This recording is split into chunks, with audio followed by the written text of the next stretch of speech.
네, 지난주 토요일부터 거리 두기가 강화가 됐죠. 이런 가운데 백신 접종을 증명해주는 QR코드를 다른 사람에게 빌려주거나 중고 거래 앱을 통해서 거래하는 사례까지 지금 등장을 했다. 이런 소식이 전해지고 있는데요. 방역 당국은 이 상황을 어떻게 보고 있는지 코로나19 예방접종 대응 추진단의 황경원 예방접종기획팀장 연결해서 입장 들어보겠습니다. 나와 계시죠? 네, 안녕하세요. 네, 제가 지금 잠깐 이제 뉴스를 전해드렸는데요. 네네. 지금 당국에서도 이 상황 좀 조사하고 있습니까? 네, 그렇습니다. 그 부분에 대해서 알고 있고 예. 조사도 하고 있습니다. 네. 어떻게 이런 일이 발생할 수가 있는 걸까요? 이게 뭔가 좀 허점이 있는 겁니까? 우선은 그 휴대폰 한 대로 2명의 인증이 가능한지에 대해서 먼저 말씀을 좀 드려야 될 것 같은데, 예.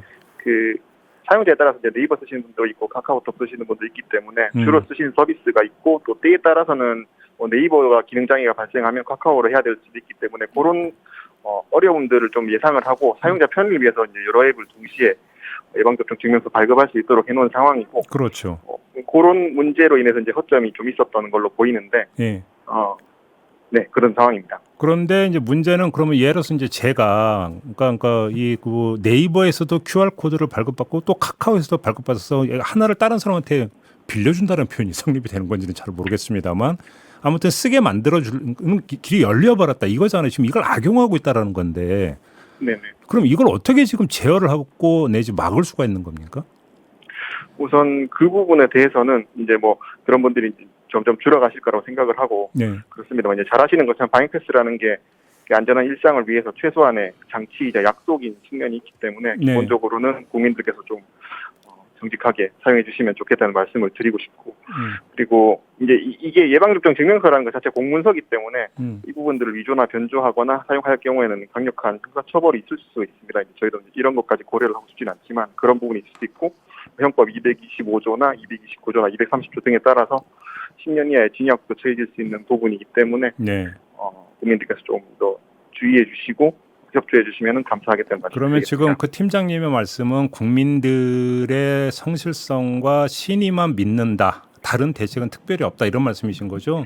그런 부분은 아니고요. 저희가 그 중대본 등에서 운영 중인 정부 합동 특별 점검단 같은 점검단들이 있습니다. 예. 이제 현장 점검 시에 방역 수칙뿐만 아니라 방역 패스 적용 여부라든지 예방 접종 이변제와 관련된 내용들도 함께 다 모니터링을 하고 있는 상황이라서 이런 것들을 통해서 문제점들을 좀 찾아 나갈 예정이고, 아까도 말씀드렸지만 뭐 그런 일이 발생하면 안 되겠지만 형법상 법제에 해당하는 거기 때문에 네. 고발 같은 것도 들어올 수 있기 때문에 예.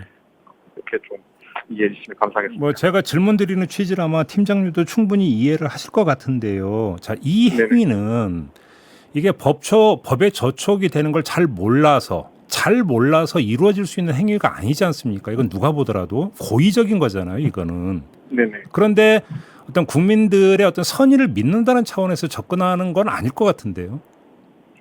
네, 아까도 말씀드렸지만 이제 선의만 믿는 건 아니고 저희도 네. 이제 그 모니터링 단속들을 이제 계속 해나갈 예정이고, 그리고 아까도 말씀드렸지만 형법상 범죄이기 때문에 예. 그런 부분까지 같이 계속 고려를 해나가겠습니다. 예.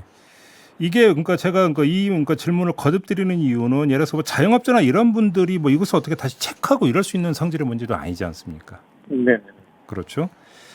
알겠습니다. 좀 더 이제 강력한 대책이 좀 필요하지 않을까 싶은 점만 좀 다시 한번 말씀을 드리고요. 좀 또 한 네. 가지 문제가 네. QR코드 인증 오류가 이제 발생한 적이 있지 않습니까? 근데 네, 그 다음에 그렇습니다. 또 지난 주말에 어떤 문제가 발생을 했냐면 PCR 검사 전산 입력 시스템이 마비되는 일이 있었습니다. 이건 어떻게 된 일입니까, 이게? 네, 먼저 일단 최근 발생한 2건의 시스템 오류 때문에 불편을 겪으신 분들께 좀 거듭 사죄를 드리고, 예.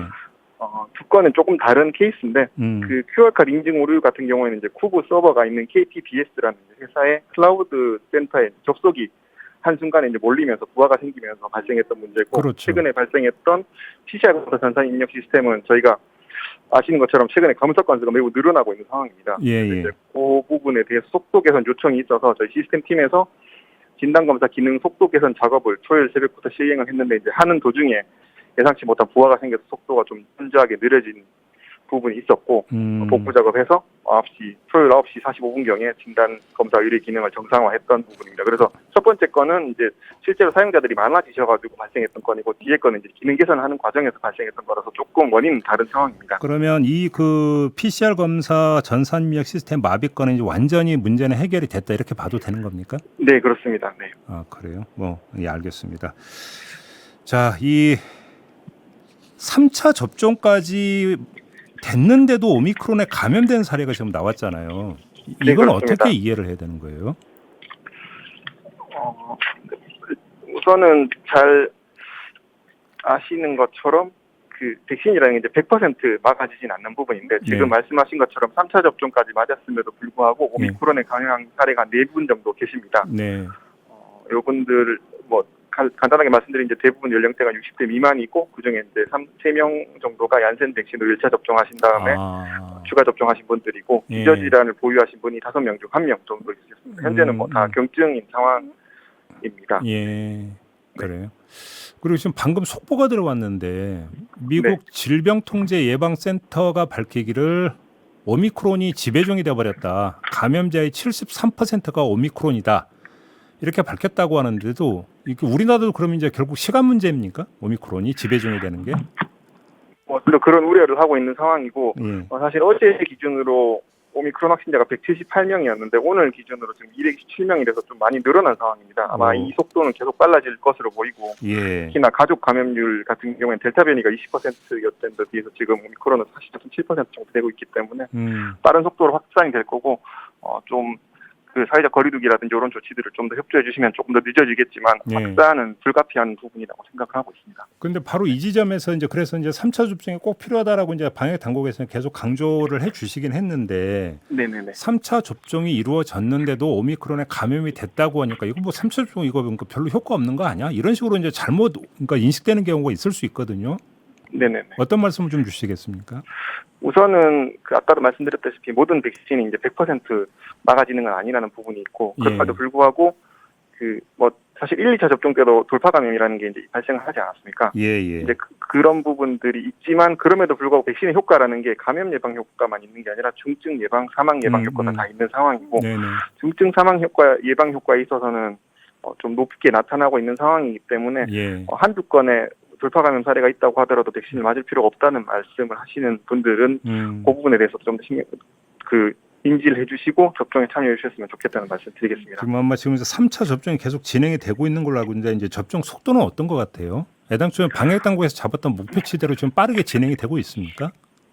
네, 3차 접종 속도가 최근에는 좀 많이 빨라져서 네. 지난주에는 하루에 거의 100만 건 넘을 때도 있었고, 어제만 해도 한 80만 건이 추가돼서 현재는 대상자 전체 기준으로 24.1% 정도 접종을 하시고 계시고, 예. 특히나 저희가 이제 당초에는 이제 1, 2차 접종과 다르게 이게 2차 접종을 맞으신 후 몇 개월 이런 식으로 이제 대상자가 선정되다 보니까 초반에 대상자가 많이 포함되지 않았었는데, 저희가 접종 간격을 3개월로 단축하면서 예. 되게 많은 분들이 12월, 1월 중에 접종 대상에 포함되시고 계시기 때문에, 그리고 실제로 참여도 많이 해주고 계셔서 접종률이 많이 높아지고 있는 상황입니다. 하나만 더 여쭤볼게요. 지금 네네. 제주 같은 일부 지역에 백신 물량이 모자라다 이런 이야기가 나온다는데 이게 맞는 얘기입니까?